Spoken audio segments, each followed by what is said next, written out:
आज की बड़ी खबर आपके सामने प्रस्तुत कर रहे हैं क्वेश्चन आवर में। नमस्कार, मैं हूं अजय कुमार। हमारे देश में हम सब लोग अपने टैक्स का पैसा सरकार को सिर्फ इसलिए नहीं देते क्योंकि हमें सुविधाएं मिलें, बल्कि इसलिए भी कि हमें सुरक्षा मिले। और इसलिए सुरक्षा में तैनात तमाम जवानों की हर चीज की सुविधा मुहैया कराने के लिए हम अपनी सरकार को पूरी तरह का अधिकार देते हैं। लेकिन अगर उन जवानों को रोटी और दाल भी नसीब ना हो तो फिर आप क्या कहेंगे? पिछले एक हफ्ते से लगातार यह वीडियो वायरल है जो बीएसएफ के एक जवान ने पोस्ट किया सोशल नेटवर्किंग साइट पर, जिसकी वजह से अब केंद्र सरकार पर कई सवाल खड़े उठने लगे हैं। सवाल इस बात का है कि आखिरकार क्या खाना भी एक सिपाही का बुनियादी अधिकार नहीं है? बीएसएफ के जवान तेज बहादुर ने जो घटिया खाना का वीडियो बनाकर वायरल किया था, उसके बाद एक क्रांति सी छिड़ती दिख रही है। तेज बहादुर के वीडियो के बाद सीआरपीएफ के एक जवान जीत सिंह ने अपना वीडियो वायरल किया है और उसमें जीत सिंह ने कई मजबूरियां गिनाई हैं और यह कहा है कि सीआरपीएफ के जवान भी लगभग वही काम करते हैं जो सेना के जवान करते हैं। तो आखिरकार सीआरपीएफ के जवान के साथ भेदभाव क्यों? हम लोगों की पेंशन थी वो भी बंद हो गई। एक्स सर्विसमैन का कोटा भी हमको नहीं। ड्यूटी सबसे ज्यादा हमारी। हमारे इस दुख को समझने वाला कोई नहीं है दोस्तों। बीएसएफ के जवान तेज बहादुर ने अपना दर्द सोशल मीडिया के जरिए जाहिर किया तो मानो दूसरे जवानों को भी उस वीडियो से नई राह नजर आई। ये वीडियो सीआरपीएफ के जवान जीत सिंह का है, जिन्होंने अपनी मजबूरियों को रिकॉर्ड कर देश के सामने रख दिया है। जीत का ये वीडियो देखते ही देखते पूरे देश में वायरल हो गया। लाखों लोगों ने जीत की ये अपील सुनी है। जीत वीडियो के जरिए पीएम से राहत की गुहार लगा रहा है। हम लोगों की पेंशन थी वो भी बंद हो गई। 20 साल बाद हम नौकरी छोड़कर जाएंगे तो क्या करेंगे? एक्स सर्विसमैन का कोटा भी हमको नहीं, कैंटीन की सुविधा हमको नहीं, मेडिकल की फैसिलिटी हमको नहीं। ड्यूटी सबसे ज़्यादा हमारी। आर्मी को जितनी फैसिलिटी मिलती है हमें उससे कोई एतराज़ नहीं, मिलनी चाहिए। लेकिन हमारे साथ इतनी भेदभाव क्यों? हमको भी तो मिलनी चाहिए। जीत की कही हर बात में एक सवाल है, हर बात में एक दर्द है। 2.5 मिनट के वीडियो में जीत ने ये बताने की कोशिश की है कि सीआरपीएफ हर मुश्किल चुनौतियों से निपटती है। जुबान पर बेशुमार दर्द की दास्तां है। जीत को ऐतराज सेना की सहूलियतों से नहीं, उसे इंतजार अर्धसैनिक बलों की दिक्कतों के दूर होने का है। ना जाने कितने ही सरकारी स्कूल और कॉलेज हैं जिनके अंदर बैठे टीचरों को आप 50-50, 60-60 हज़ार रुपये महीने की पे दे रहे हो और उसमें साल में ना जाने कितने दिन हर त्यौहार वो लोग घर में रहते हैं, घर में मनाते हैं। और हम लोग कोई छत्तीसगढ़, कोई झारखंड के जंगलों में, कोई जम्मू कश्मीर के पहाड़ियों में पड़ा रहता है। ना ही इसको कोई वेलफेयर मिलता है, ना ही समय से छुट्टियां मिलती हैं। हमारे इस दुख को समझने वाला कोई नहीं है दोस्तों। क्या हम लोग इसके हकदार नहीं हैं? जीत का ये वीडियो देश के आला अधिकारियों तक पहुंच चुका है। सीआरपीएफ के डीजी की माने तो जीत के वीडियो में कोई नई बात नहीं है। वहीं सरकार भी इस वीडियो को बेहद अहम मान रही है। मुद्दे बिल्कुल पुराने हैं और ये सारे जो है जब 7th पे कमीशन का आयोजन हुआ था उस टाइम पे सीआरपीएफ साथ ही साथ बाकी सारे बलों के प्रमुख हम सब 7th पे कमीशन के सामने प्रस्तुत किए हैं। जांच करना चाहिए और मेरा तरफ से ये कहना है कि कोई मामले सामने में आए हैं तो हम लोग उसको गंभीरता से लेता है। जाहिर है देश की सुरक्षा जिन लोगों के हाथ में है उनका दर्द अब बाहर निकल कर आ रहा है। यह वीडियो कुछ महीने पहले का बताया जरूर जा रहा है, लेकिन जिस तरह से जवान अपना दर्द बयां कर रहे हैं उसने एक बार फिर सिस्टम की पोल खोल दी है, सरकार को कटघरे में खड़ा कर दिया। सिस्टम का खोखलापन और अपने दर्द को बयां करने के लिए जवानों ने सोशल मीडिया को अपना हथियार बना लिया है। बीएसएफ का मामला अभी सुलझा ही नहीं था तब तक कि सीआरपीएफ का मामला सरकार के सामने कई गंभीर सवाल खड़े कर गया। वीडियो जर्नलिस्ट अतुल के साथ मौजवेंद्र कुमार, न्यूज नेशन, दिल्ली। और आइए जरा आपको दिखाते हैं कि सेना और सीआरपीएफ के जवानों को जो सुविधाएं मिलती हैं उसमें फर्क कितना है। सबसे पहले ये समझिए कि अगर सेना के जवान रिटायर होते हैं तो उन्हें पेंशन की सुविधा मिलती है, लेकिन 2004 के बाद से पेंशन की सुविधाएं सीआरपीएफ के जवानों के लिए बंद कर दी गई हैं। इसके बाद बड़ा फर्क यह है कि रिटायर होने पर सीआरपीएफ के जवानों को कंट्रीब्यूटरी स्कीम में रखा गया है और इसलिए उन्हें काफी दिक्कतों का सामना करना पड़ता है। और अगर आपको हम अन्य जो तमाम दिक्कतें दिखाएं, आइए आपको यह दिखाते हैं कि कैसे केंद्र सरकार राज्य सरकारों को रियायत देती हैं सेना के सर्विसमैन कोटे में, जबकि एक्स सर्विसमैन कोटे में ऐसी कोई रियायत नहीं है अर्धसैनिक बलों को। कुछ पदों में आरक्षण और उम्र डिग्री में छूट है सेना में, जबकि आरक्षण बिल्कुल नहीं है अर्धसैनिक बलों के लिए। सेना में निजी सुरक्षा एजेंसियों का रजिस्ट्रेशन कराती है और सैनिकों को जो रिटायर होते हैं, लेकिन ऐसी कोई सुविधा उपलब्ध नहीं है अर्धसैनिकों को भी, अर्धसैनिक बलों को भी। उसके साथ साथ कैंटीन का अलग डिपार्टमेंट है। सीडीएस और कैंटीन की सुविधा बहुत ही कम तादाद पर है जो कि अर्धसैनिक बलों को मिलती है।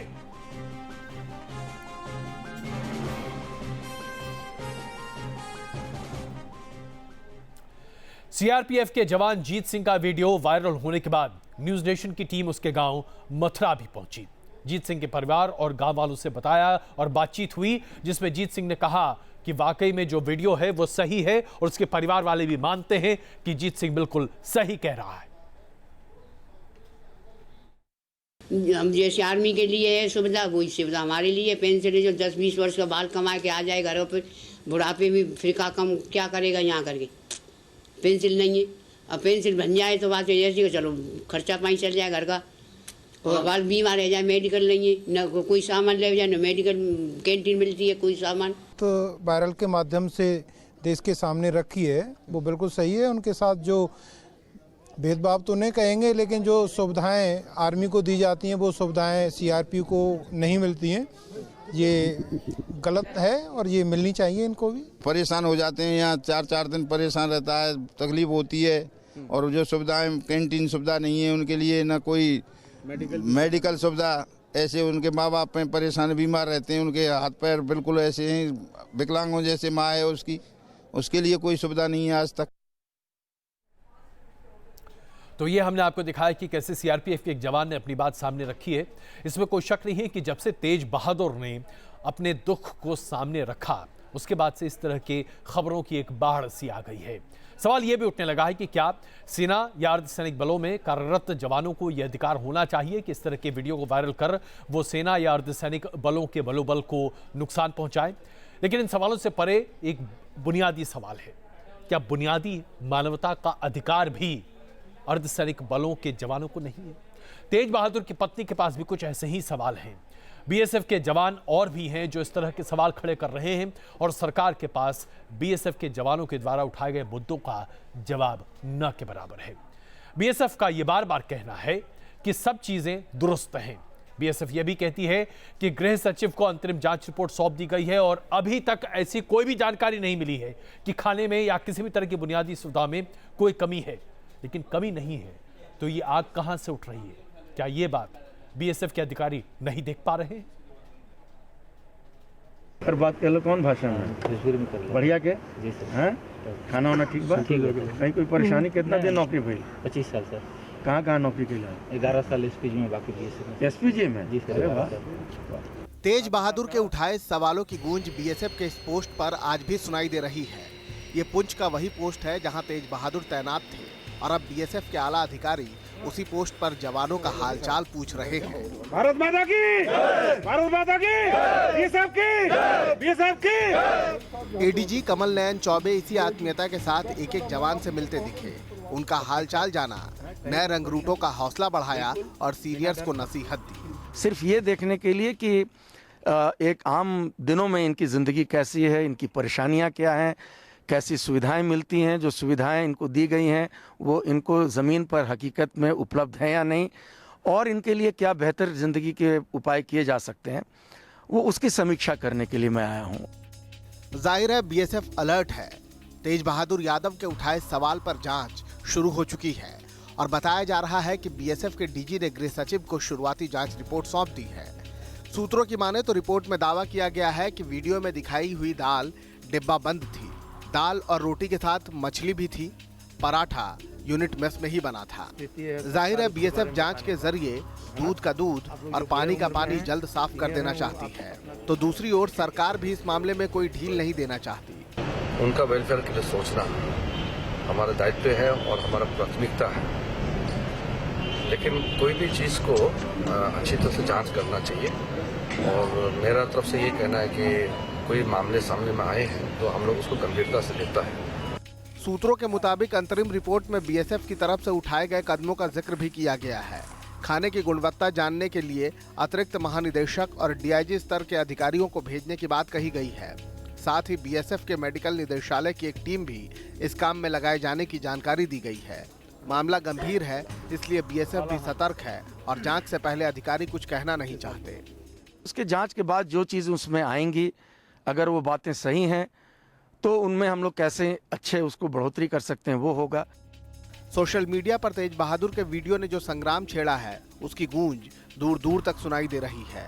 मामले में गृह मंत्रालय भी सतर्क है और बीएसएफ भी, लेकिन पीएमओ ने भी इसका संज्ञान लिया है। बताया जा रहा है कि जवान के आरोपों पर प्रधानमंत्री कार्यालय का रुख भी सख्त है और पीएमओ ने गृह मंत्रालय से रिपोर्ट भी तलब की है।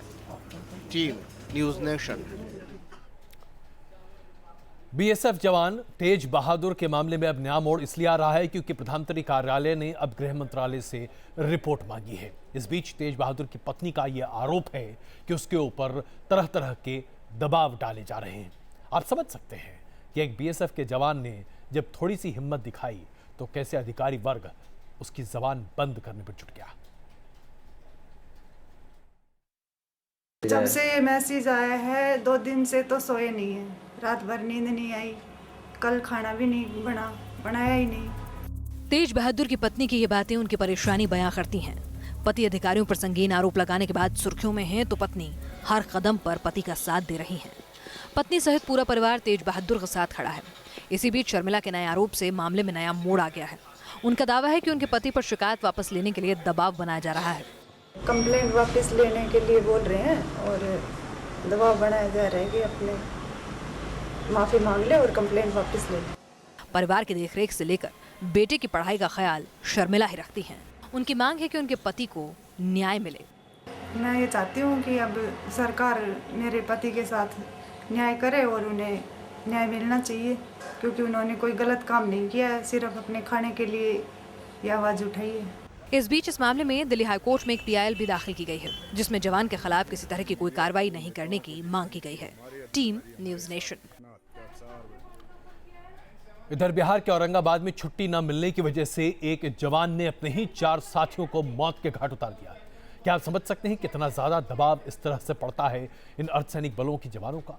दोपहर को करीब 12 बजे नवीनगर में ये जनरेटिंग प्लांट गोलियों की आवाज से गूंज उठा। तब लोगों ने समझा कि सीआईएसएफ के 4 जवानों की मृत्यु कैसे हुई। बताया जा रहा है कि जवान बलबीर पिछले कई दिनों से छुट्टी की मांग कर रहा था, लेकिन उसे छुट्टी नहीं मिल रही थी, जिसके बाद उसने अपने सीनियर अफसरों पर अपनी छुट्टी न मिलने की कोफ्त की वजह से गोलियां चला दी। जानकारी मिलते ही सीआईएसएफ के आला अधिकारी घटनास्थल पर पहुंचे। उत्तर प्रदेश के अलीगढ़ में रहने वाला बलबीर पर हत्या का आरोप लगाया गया है, उसे गिरफ्तार किया गया है, लेकिन कोई इस तरह के जवानों की मानसिक स्थिति को समझने को तैयार नहीं होता जो छुट्टियां मांगकर अपने घर परिवार के पास जा भी नहीं पाते।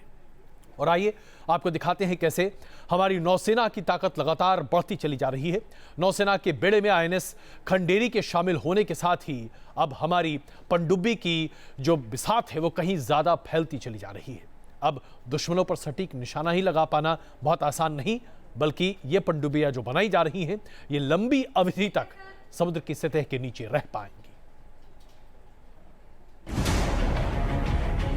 हिंदुस्तान का नया रक्षक,